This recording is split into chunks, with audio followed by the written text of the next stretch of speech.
Tsy hoe ladiana tanteraka be midina ireo polisy munisipaly eto atapy-tanànany Mahajanga. Malona ny fisian'ireo mpivarotra amoron-dalana izay efa tafidina eny amin'ny arabe mihitsy aza indraindray. Ratsaivina dia vao manomboka ny amin'ny 4 dia feno mpivarotra ny arabe malona ny abron polisy bazary Mahabibo iny. Efa nisy ny fampitandremana nataon'izy ireo tamin'izany.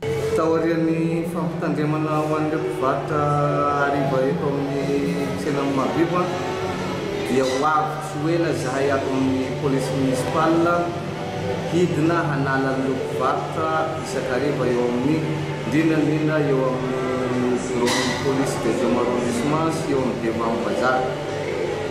Ka tsy maintsy tanterana izay zavatra zay mba hialana amin'ny loza izay mety hiseho eto Mahabibo.